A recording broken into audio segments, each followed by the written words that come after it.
안녕하세요. 매일 새로운 사연을 전하는 읽어주는 사연 라디오입니다. 구독과 좋아요, 많은 공유 부탁드립니다. 오늘의 사연 시작하겠습니다. 안녕하세요. 황당한 신우의 말과 그런 신우의 말이 일리 있다는 식으로 나오던 시부모님한테 경악을 금치 못하고 이혼하게 된 30대 여성입니다. 사실 중간에서 남편이라도 제 역할을 했다면 이혼만큼은 안 했을지도 모르겠어요. 저는 원래 제가 결정한 일에는 어떻게든 책임을 지기 위해 최선을 다하는 성격이고 결혼 또한 어머니는 탐탁치 않아 하셨는데 제가 밀어붙인 일이었으니 제 나름대로 어떻게든 끌고 가보려고 했을 테니까요. 하지만 피는 못 속인다는 말처럼 믿었던 남편마저 저더러 너무 감정에 휘둘리지 말라는 둥, 현실을 직시하라는 둥 개소리를 해대는 걸 보니까 도저히 답이 없더라고요. 그리고 때로는 포기하고 단념하는 것도 용기 있는 결단이잖아요? 그래서 이혼을 결심했지요. 아무튼 세상엔 이런 이상한 사람들도 있다고 얘기를 하려고 타자를 치고 있긴 한데 또다시 그 집 인간들을 떠올리니까 벌써 온몸에 닭살이 돋네요. 대학을 졸업한 후 저는 서울 시내에 있는 광고회사에 들어갔습니다. 처음부터 제가 원해서 선택한 길이었고 그래서 박봉의 야근도 잦았지만 후회는 없었지요. 하지만 제 마음과는 달리 언젠가부터 건강이 축나는 듯하더니 그만 출근길에 쓰러졌어요. 그나마 금세 다른 사람 눈에 띄었으니 망정이지. 급성 심근경색이었거든요. 제가 원래도 심장이 좀 안 좋긴 했는데 그래도 20대에 심근경색을 겪게 될 거라곤 상상도 못했는데 말이에요. 아무튼 이 일로 어머니께선 당장 회사를 그만두라며 크게 화를 내셨습니다. 세상에 건강보다 중요한 일이 뭐가 있냐 하시면서요. 그리고 저는 결국 어머니의 뜻대로 회사를 관뒀어요. 며칠 누워있으면서 이런저런 생각 끝에 내린 결정이었지요. 직장 생활 7년이면 그래도 수고했다 싶기도 했고 그리고 이후로 그간 제가 모은 돈과 어머니의 도움으로 카페를 차렸네요. 뭐 얼마나 떼돈을 벌겠다는 건 아니었고 제 밥벌이 정도만 하면 좋겠다 싶었죠. 그런데 해보니까 제가 카페 운영에 꽤나 소질이 있더라고요. 카페 운영을 시작하고 5년이 넘어갈 땐 테이블 4개로 시작한 카페가 어느덧 2층짜리 매장이 되어 있었어요. 어머니 건물에서 하는 카페였고 그러니 어머니는 월세는 안 받겠다 하셨지만 그래도 꼬박꼬박 내가며 장사했습니다. 비록 매장을 차릴 때 도움을 받았지만 이후로는 가능한 모녀 사이는 모녀 사이, 사업은 사업. 제 나름대로 확실하게 하고 싶었거든요.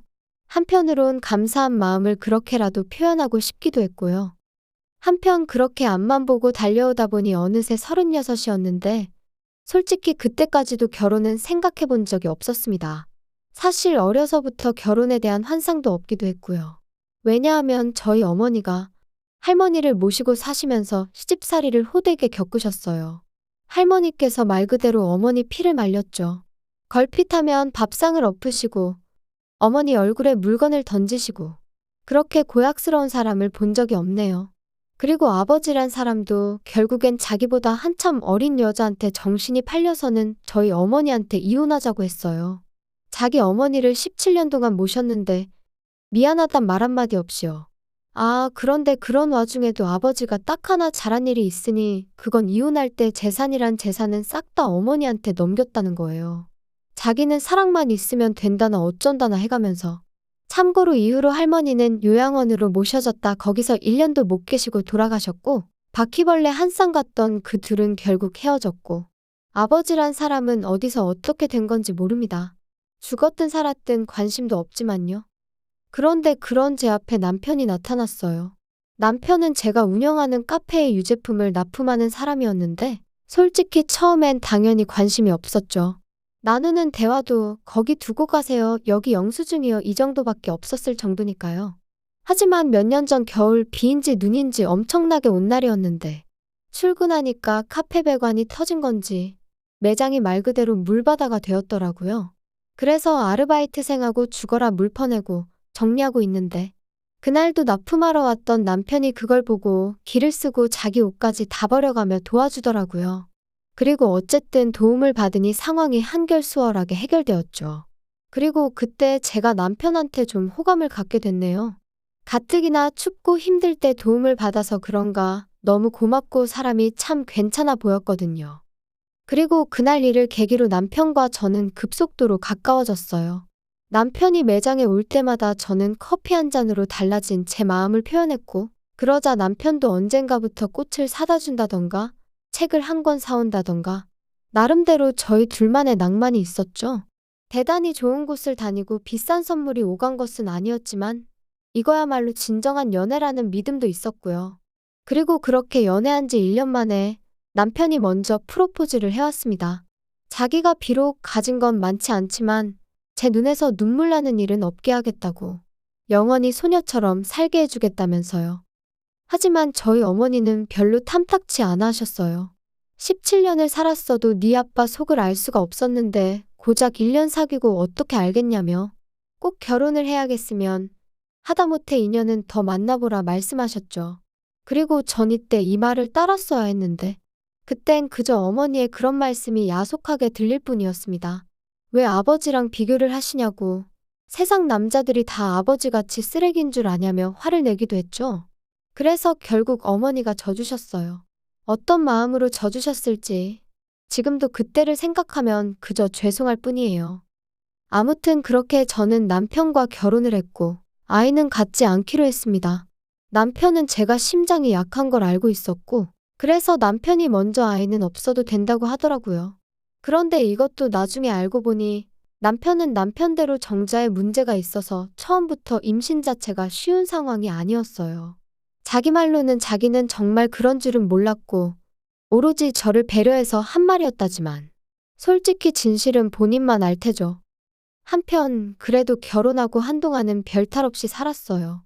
저나 남편, 제 친정과 시댁의 경제적 차이가 있기는 했지만 그런 조건의 차이가 저희 부부의 발목을 잡는 일은 별로 없었고요. 그런데 문제는 신혼애였습니다. 신혼애는 저에게 바래도 너무 많은 걸 바랬거든요. 제가 남편하고 결혼하고 얼마 지나지 않았을 때 신혼의 애, 그러니까 시조카가 그 무섭다는 중이가 되었어요. 남편 말로는 원래도 그렇게 말 잘 듣고 공부 잘하는, 소위 부모들이 원하는 아들은 아니었다는데, 중학교에 들어간 이후로는 전과는 비교도 안 되게 신우 속을 말도 못하게 썩인다고 했지요. 게다가 요새 아이들은 지갑 하나를 사도, 옷 한 벌을 사도 명품만 찾는다더니 시조카도 마찬가지였나 봐요. 그런데 제가 신혼의 벌이를 속속들이 알지는 못해도 심해부는 그저 평범한 직장인이었고, 신우 또한 근처 어린이집에서 아르바이트를 하는 정도였어요. 그러니 그런 시조카의 요구를 매번 들어주는 게 쉬운 일은 아니었을 겁니다. 그리고 거기까지야 뭐 솔직히 들어주든 말든 그 집 사정이고 그 집 가정교육이니 제가 말을 얹을 게 아닌 거 알아요. 그런데 황당한 건 자기들이 못해주는 걸 제가 해줬으면 하고 노골적으로 바라더라고요. 시조카 또한 자기 부모가 못해주겠다 싶으면 저한테 노골적으로 요구를 해왔고요. 아이한테 이런 말을 하고 싶진 않지만, 그리고 지금도 여전히 신우가 시킨 게 아닐까 싶지만, 명절도 아닌 날 숙모가 보고 싶다며 카페에 오는 아이였어요.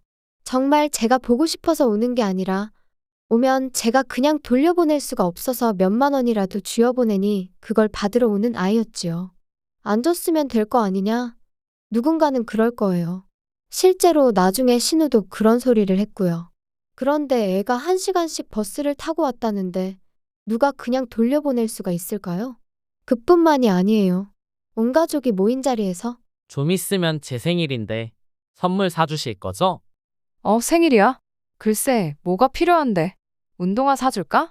에이, 운동화 말고요. 핸드폰 사주세요. 지금 있는 건 쪽팔려서 못 들고 다니겠거든요. 새로 나온 거 사주세요. 그럼 저 진짜 이제 공부 열심히 할게요.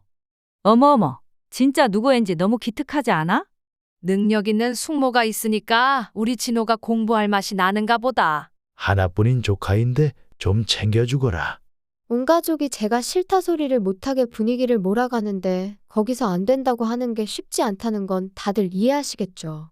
그리고 이런 식으로 제가 2년 가까이 끌려다녔습니다.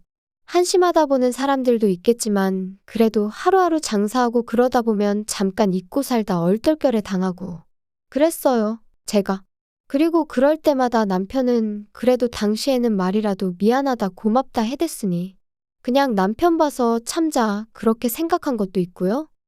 그런데 그러던 어느 날 친정어머니께서 저한테 할 이야기가 있다며 밖에서 보자고 하시더군요. 그래서 카페로 오시지 왜 그러시냐니까 카페에서 할 이야기가 아닌 것 같다 하시대요. 그래서 무슨 말씀을 하시려고 그러시나 했더니 어머니가 가지고 계신 건물을 팔고 땅을 사려고 하는데 제 생각은 어떻냐고요. 어머니 재산인데 무슨 상관이냐고 전 괜찮다 했습니다. 그랬더니 너 남의 건물에서 장사하는 거 생각지도 못한 애로사항이 많을지도 몰라. 괜찮아요, 괜찮아. 신경 쓰지 마세요. 남들도 다 그렇게 사는데 나라고 못할 게 뭐 있어. 무슨 땅을 살 건지 안 물어봐? 엄마 재산인데 제가 그런 걸 뭐하러 꼬치꼬치 물어요. 그래도 한번 물어볼까? 어딘데요? 엄마랑 예전부터 알고 지내던 그 식당 하는 이모 기억하지? 그 이모가 파는 땅인데 엄마가 보기엔 사도 될 것 같거든? 마침 건물 제값 쳐주겠다는 사람도 있고. 저는 어머니께 저는 조금도 신경 쓰지 마시라고 했어요. 진심이었습니다. 저는 어머니가 제가 카페를 차리고 자리를 잡을 수 있도록 도움을 주셨던 것만으로도 충분한 지원을 받았다고 진작부터 생각하고 있었기에 어머니가 어머니 재산으로 무슨 결정을 내리시건 그게 설령 기부였을지라도 무조건 믿고 따를 생각이었거든요. 아무튼 어머니와 헤어지고 집에 들어와 씻고 나오니 퇴근한 남편이 현관을 들어섰어요. 그리고는 저를 보더니 아까 카페 가니까 자기 없더라? 어디 갔었어? 아, 엄마 만나고 왔어. 장모님을? 장모님하고 카페 밖에서 만날 때도 있어? 아, 거의 없긴 한데 오늘은 엄마가 따로 할 이야기가 있다고 하셔가지고. 무슨 얘기? 무슨 일이라도 있으셔? 아니, 그런 건 아니고 엄마가 건물을 파실 거래. 건물을 파신다고? 갑자기 왜? 아니, 그 건물을 팔아서 뭘 하시려고? 땅 사신대. 엄마가 노후에 집 짓고 살 땅. 아니, 지금 좋은 아파트 살고 계시면서 갑자기 왜? 그래서 당신 뭐라고 했어? 안 된다고 한 거지? 내가 왜 안 된다고 해? 엄마 재산인데 엄마 알아서 하고 싶으신 대로 하라고 했지. 야, 그게 왜 장모님 재산이야? 그건 네 거지? 뭐래, 그게 왜 내 거야? 그건 엄마 거야. 미치겠네. 야, 너는 계산도 안 하냐? 아니, 그리고 사위도 자식이라는데 왜 나하고는 상의를 안 하시냐? 도대체 무슨 소리를 하는 거야? 엄마가 엄마 재산 정리하는데 왜 당신하고 상의를 해? 아무튼 당신이 신경 쓸 일 아니니까 이상한 소리 좀 하지 마. 생각지도 못한 남편의 반응에 저도 기분이 팍 상했고 남편이 한 말을 도무지 이해할 수가 없었죠. 그런데 그렇게 일주일쯤 지났을까? 남편이 저더러 얘기 좀 하자더니 자기가 여기저기서 알아봤는데 장모님이 진짜 큰 실수하시는 거라고 저더러 말려야 된답니다. 그래서 그게 무슨 소리냐니까 그 이모가 판다는 땅은 아무짝에도 쓸모없는 땅이라고 그 이모가 저희 엄마한테 사기를 치는 거라고요. 그러면서 빨리 장모님한테 전화를 드리라고 어찌나 성하던지. 결국 남편이 보는 앞에서 어머니한테 전화를 걸었어요. 그리고 저희 어머니가 전화를 받기가 무섭게 남편이 제 손에서 핸드폰을 낚아채 가더니 장모님, 아직 건물 팔고 그러신 거 아니죠? 파시면 안 돼요. 그 사신다는 땅도 아주 쓸모없는 땅이에요. 제가 다 알아봤어요. 어? 갑자기 이게 다 무슨 소리야? 어디서 무슨 소리를 듣고 온 건지는 모르겠지만 흥분 좀 가라앉히게. 건물도 팔았고 땅도 이미 샀어. 아, 장모님, 왜 상의도 없이 그러셨어요? 미치겠네. 보다 못한 제가 남편에게서 다시 핸드폰을 빼앗았고 어머니더러 신경 쓰지 마시라 했습니다. 어디서 뭘 듣고 와서는 저런다고 제가 잘 이야기해보겠다고요. 하지만 통화가 끝난 이후로도 남편은 어째서인지 화를 가라앉히지 못하고 씩씩거리더니 장모님이 대단히 큰 실수를 하신 거라면서 저한테도 너무 실망인이었더니 게다가 그게 끝이 아니었습니다. 이튿날 아침이 밝기가 무섭게 누군가 저희 집 현관문을 쾅쾅 두들겼고 내다보니 어쩐 일로 신우의 시매부의 시부모님까지 온 가족이 총출동을 했더라니까요. 아니, 이 시간에 다들 연락도 없이 무슨 일이세요? 내가 말도 안 되는 소리를 듣고 밤새 잠을 못 잤어. 아니, 올케 엄마가 건물을 팔고 뭐 땅을 샀다며? 그래서 내가 등기부등본을 떼봤더니 정말이더라. 근데 영규가 하는 말이 그 땅에 아무짝에도 쓸모가 없는 거라는데 이게 다 무슨 얘기야? 아니, 등기부등본을 확인하셨다고요? 진짜 미치겠다. 왜들 이렇게 저희 엄마 하시는 일에 관심들이 많으세요? 당연한 거 아냐? 그거 다 네 거잖아. 아니, 그러니까 그게 왜 제 거냐고요. 그리고 제 거라고 치면 신경을 써도 제가 써야지. 영규 씨도 그렇고 형님도 그렇고. 왜들 이러는지 모르겠네, 정말. 야, 너네 자식 안 낳을 거라며. 그럼 그게 결국 우리 아들한테 온다는 소린 거 몰라? 그러니까 내가 지금 화가 안 나게 생겼어? 뭐라고요? 어이가 없어서. 형님, 지금 진심으로 말씀하시는 거예요? 내가 뭐 틀린 말 했어? 기왕 말이 나왔으니 말이지만, 아니 올케는 왜 이렇게 생각이 짧아? 아니다. 지금 보니까 올케가 누구 닮았는지 딱 알겠네. 어떻게 모녀가 둘 다 이렇게 셈을 못하지? 진짜 어떡할 거야?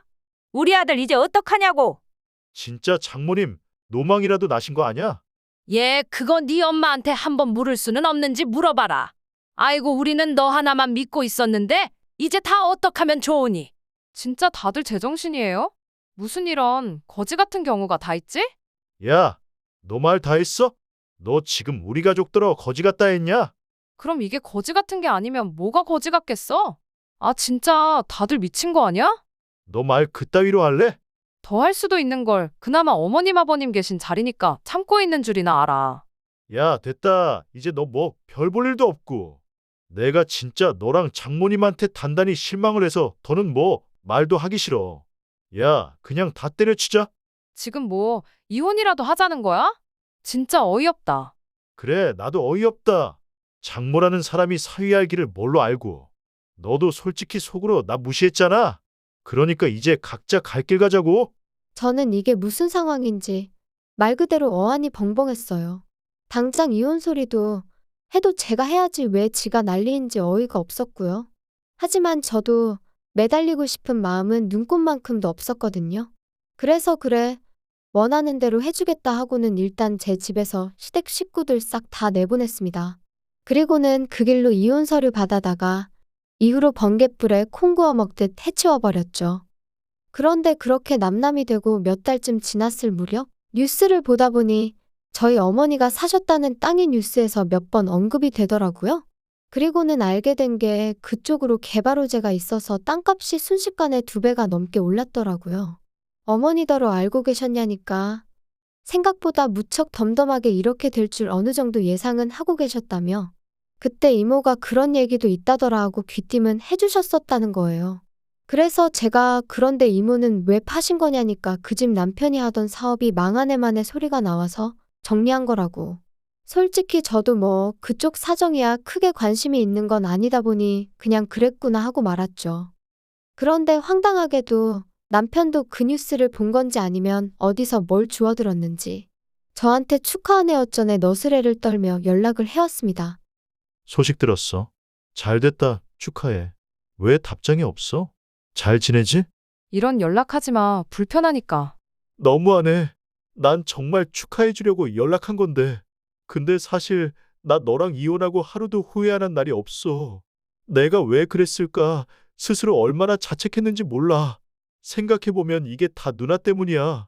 누나가 괜히 난리를 쳐서는 누나 일은 내가 미안하게 됐어. 근데 너도 우리 가족 입장이 돼서 한 번만 생각을 해봐. 서운하지 않았겠어? 내 알바 아니거든? 바빠서 전화 끊을게. 잠깐만. 그러지 말고 나한테 한 번만 더 기회를 줘.